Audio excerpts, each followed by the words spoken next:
I have a question for you about arenas and safety. 2025 has been off to a rough start, and a lot of things are happening in arenas. And there's a lot of talk on regular news, not necessarily like the ESPN stuff, but about the safety of arenas and fan zones. What are your? I mean, is that going to extend into college football? Has it already? Do you guys do major sweeps? Are you taking it more seriously? Oh, they have to. When you have 55,000, I mean, this stadium behind me holds 55,000. You have that many people gathering in a very close environment. You got to make sure with player safety. I was at the Rose Bowl this year because my son's team was Oregon and they played out there. It's 100,000 people. The security was really good. You had a lot of yellow jackets. You felt a military presence there. And you say, why do we need this? Well, we need it because of the behavior of some of the people we saw in New Orleans.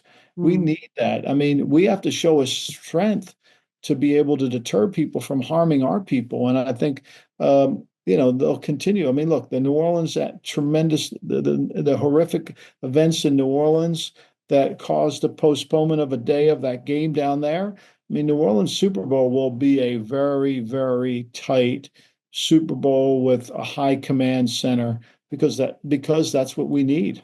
right.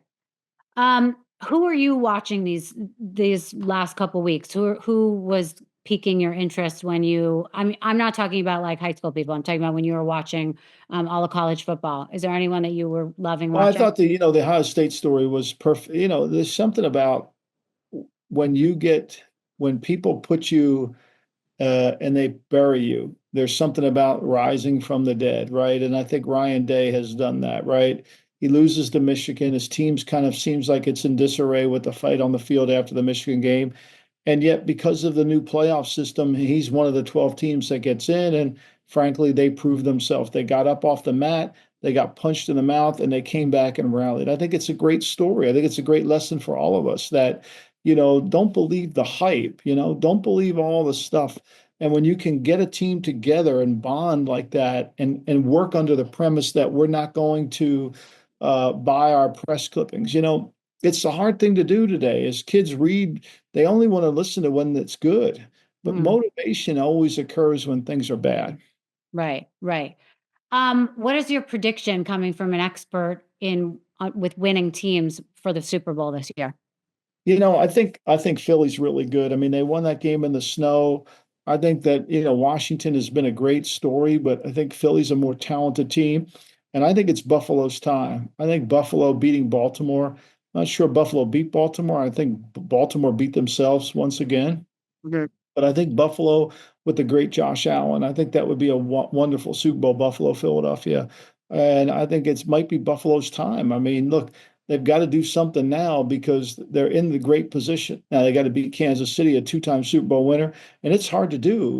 When you play against teams that are resilient and have great resolve, they're hard to beat. You better bring it for 60 minutes.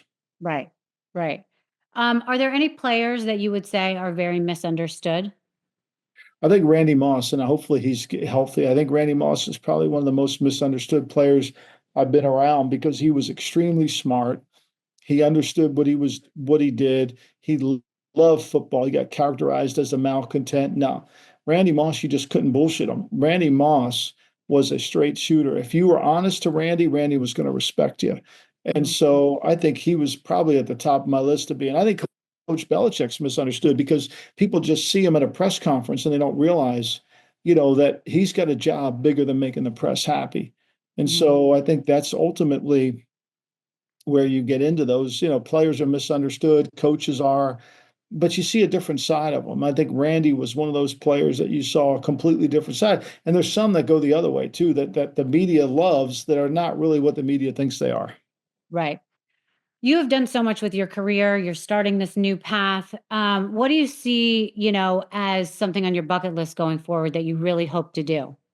I hope to write another book because I do love writing. I love to write, and I'm going to write about this experience here because I think it's something that from the inside I could tell a good story to people when it's the right time, and being Mhm. around the greatest coach of all time to tell that story again.